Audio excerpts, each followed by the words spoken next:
Hey guys, have you heard of Goldbelly? It's this amazing site where they ship the most iconic, famous foods from restaurants across the country, anywhere, nationwide. I've never found a more perfect gift than food. Goldbelly ships Chicago deep dish pizza, New York bagels, Maine lobster rolls, and even Ina Garden's famous cakes. So, if you're looking for a gift for the food lover in your life, head to goldbelly.com and get 20% off your first order with promo code GIFT. That's goldbelly.com, promo code GIFT. This podcast is brought to you by Avocado Mattress. And if healthy, comfortable sleep matters to you, this is one organic brand worth knowing. That's because what you sleep on actually matters. Most mattresses rely on synthetic foams and chemical materials that trap heat, break down over time, or off-gas. Avocado does it differently. Their mattresses are handcrafted with natural materials: organic latex, organic wool, and organic cotton. Designed to be naturally cooling, incredibly supportive, and long-lasting. They're certified organic by GOTS and meet multiple non-toxic and safety certifications. Made for people who care about their health and the environment without sacrificing comfort. I love that Avocado proves you don't have to choose between comfortable, supportive sleep and your values. And now you can get up to 15% off all Avocado mattresses. Just go to avocadogreenmattress.com. Get up to 15% off at avocadogreenmattress.com. avocadogreenmattress.com.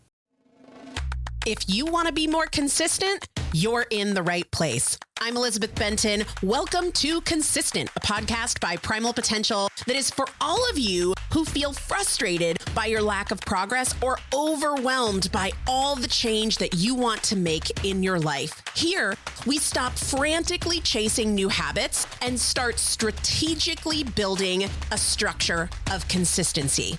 Let's get into it. Hello, everybody. Welcome back to the Primal Potential Podcast. I am Elizabeth Benton. Whew, I am pumped for today's episode. I used to think that the cost of my binge eating was that I hadn't lost the weight yet. That was the cost. That's what it was costing me to keep going, was not losing weight. In hindsight, that was the smallest cost, because the most expensive part wasn't being overweight. It wasn't the jean size. The most expensive part of that pattern was what it stole from me. Starting with my health, but certainly not limited to my health. It did steal from my health. Not just then, but probably in ways that will impact me for the rest of my life. But it also stole options. It cost me confidence. It cost me self-trust. It was the heavy mental weight of, I should do this and I shouldn't do that, and I need to do this and I didn't do that, and I'm going to start on Monday, and how am I going to overcome this pattern this time? Here's the part that hits me the hardest now. I didn't get an invoice, but I did get consequences. Costly consequences that didn't show up as a bill in my mailbox or a line item on my Amex, so I didn't treat them like they were truly costs, but they were. So today's episode is kind of a little bit about money, but not in the way that you think. I have had over the past couple weeks a lot of conversations through scholarship applications for the Defense Foundations program. And one thing, not surprisingly, that I hear a lot is, I really want to do this, but I can't afford it. And I've said that before. I get it. Sometimes that is true, and sometimes it is not true. And even when it is true, it's often incomplete. Because a lot of times when we say, I can't afford it, what we're really saying is, I'm scared I'm not going to follow through. And it wouldn't be worth it if I don't follow through again. Or if I'm just looking at the price tag, well, that is an expense I can't carry. And so we're going to go there today, not with any sense of like, just invest in yourself. You're worth it. Not with guilt, none of that. We're going to look at what your brain is leaving out of the equation, because this limits our ability to make really healthy, healing choices, right? Here's a kind of simple way to look at this. Price is what leaves your account. That's real and it matters. But a decision isn't only paid for with money. Some decisions are also, or indecisions, are also paid for with your health, with your peace, with your time, with your relationships, with your confidence, with your self-trust, with your options. So we can never look at something as though like this is a decision about $500. $500 is part of it, but there's way more. And we get stuck making a decision on yes, $500 or no $500. But we need to consider the other costs that don't come up on an invoice. Health, peace, time, relationships, self-trust, confident, options, enjoyment of life, freedom. The reason the money objection is so powerful is because money's easy to measure, right? The rest of it is harder to measure. And so often we kind of operate as though it's not a cost.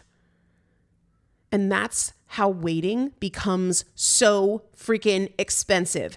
Procrastination becomes so expensive. Negotiation becomes so expensive. Justification becomes so expensive. The most expensive habits, really, the biggest expenses that you actually can't afford. You can afford $500 more than you can afford to continue procrastinating or negotiating or justifying, right? When somebody says, I can't afford it, there's a few different things happening, and it matters which one it is, right? Sometimes it's, I don't think the value is there. And that's a legitimate position. Like, this isn't worth the money to me. That's a values decision. That's fair. Sometimes what they're saying is, I'm afraid this won't work. That's not a money sentence. That's a risk sentence. And we're attributing it to the money because like, do I want to exchange $500 when I lack this certainty in myself? Well, that's not a money thing. That's a self thing. That's a certainty thing. That's a risk thing that we need to hit head on that level, at that angle, not pinning it on money because it's really not about that, right? Or it can be, I don't trust myself to follow through. That's not a money thing either. We need to tackle that. People often treat fear and self-trust like money problems because, again, the money is the easy part to measure. And we can feel the departure of money in a much more tangible way than we can feel the departure of self-trust, right? And so we just say like, I can't afford it. It's easier than saying like, hey, I'm afraid I'm going to fail again. So can we talk about how we're going to make sure that doesn't happen? I'm afraid I'm going to disappoint myself, or I'm afraid that I'm not going to do the work. Can we talk about how to make sure that that's not the pattern I create here? So if you've been telling yourself I can't afford, it doesn't matter what it's for. We're not talking about defense foundations. That's just what initiated this episode. Maybe you ask, is there something I'm afraid would happen if I tried? Like, is there an outcome I'm afraid of that is the thing we really need to address? Because if it's fear or self-trust, then I can't afford it is more of a shield than it is the truth. And we just don't live better lives behind shields that keep us from addressing the real issue. Now, I want to talk about the part that most people are missing, even when money really is tight. And let's be real, money is tight for more people than it's not. That's the reality for I would say more than half of Americans, that like the money is a legitimate factor. Money is tight. Things have never been more expensive. So that's a thing. When we're weighing a decision, most of us are looking primarily at, if I spend the money, then I lose money. I have less money. Do I want to lose the money? Yes or no? But what we're not looking at is, if I don't do it, if I don't use these tools, if I don't create these changes, if I don't overcome the permission slips, what does that cost me? And I don't mean in some like vague emotional way. I mean in the way I didn't understand for years, because I thought the cost of my binge eating was like, I'm still overweight. But that was the smallest cost. And the bigger costs showed up as consequences that I didn't necessarily feel in the moment, but they were still real consequences that were directly resultant from the binge eating behavior. So here's what I want you to do. And it doesn't require a spreadsheet or an accounting class, but I want you to think about, and bonus points if you actually write it down, 2 columns, right? Like what leaves your bank account, that's a number. And then the other column is like, what are the other costs that aren't monetary, right? So column 1, what leaves my bank account if I do this? If we're talking about defense foundations, that's one thing. Maybe you're talking about taking guitar lessons. I don't know, anything. Column 2 is where transformation is on the table. What happens if I don't take that money and spend it in that way, right? What piles up in my life? What do I have less of? I have less peace. I have fewer resources. I have a weaker pack, and maybe I have more stress and more uncertainty and more pressure and more health issues, maybe even more debt because I'm still making the I'll start tomorrow or this one thing won't hurt cost. What are those? We talked the other day about the 5 categories of permission slips. What do those cost you? If you were to think about your procrastination, what does that cost you? The 5 categories of permission slips were procrastination, justification, which could be like negotiation, resignation, compensation, and dismissal. What do those cost you? What's your procrastination costing you, or your justification, your negotiation? What is that costing you? I know for me, when I procrastinate, it costs me my ability to do things that come up because it's like, oh, I can't because I put off this thing and now it's urgent and I have to do this thing. And if I had done it before, then I would have the flexibility to seize this opportunity, but now I can't. Procrastination creates tons of stress and tension in my life. So if I were saying like, what does it cost me? Peace. What does it add to my life? Tension, frustration, overwhelm, disappointment, other opportunities that I can't take advantage of because I hadn't yet dealt with this thing and now it's critical. What is this? What do they cost you? These permission slips. This isn't fear-mongering, but I want to be very, very real that a lot of your patterns have genuine health consequences that are very costly but aren't showing up on your Amex. And so maybe you're not considering them, but like poor sleep has consequences. Chronic stress has consequences. Excess body fat has consequences. Inflammation has consequences. It's biologically very real. There is a cost. And these don't show up as a bill you can pay and be done with, but they're not free, right? Fatigue that you normalize, pain you dismiss, labs that are trending in the wrong direction, resilience you don't have when life gets hard. You don't get an invoice, you get consequences, and they're costly. There's also the mind bill, the one that people underestimate, this constant sense of like, should I, shouldn't I? I'll do it tomorrow. Oh, I should get back on track today, but like I already blew it.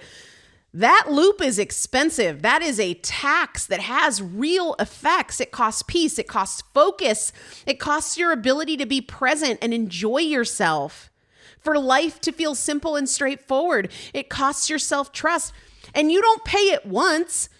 You pay it as long as your unhealthy patterns are alive. That's costly. There's an identity bill. This is a more quiet one. Every time you make a promise to yourself and you don't follow through, something happens inside you. Nothing shows up in the mail when you trust yourself a little bit less, when you hesitate a little bit more, when you don't commit because commitment seems too hard or like a setup for disappointment or overwhelming. And that is a tremendous cost because having self-trust makes everything feel a little easier, right? The other thing that is easier to see in hindsight is the options bill. When you stay stuck in an unhealthy pattern, doors quietly close all around you.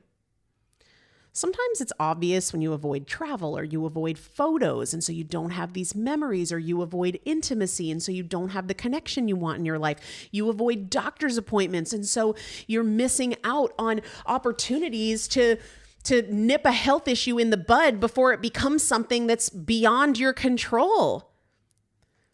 Sometimes it's a little more subtle. You don't do social things, so your friend circle is smaller or less real or non-existent. You don't apply for the job. You stop raising your hand, right? Waiting narrows your options, and that's a heavy cost. Sometimes there's an irony to this sense of like, I can't afford it, because patterns that we don't address also create leaks with money, right? Impulse spending, I deserve it. The procrastination and justification and negotiation can actually cost us literal dollars. Hey, how about wasted groceries?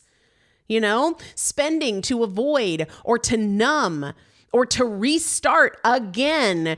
And that does have a real financial cost. So money might be tight, but changing the pattern over and over and over again, or continuing these dysfunctions might be literally charging you every week or every month.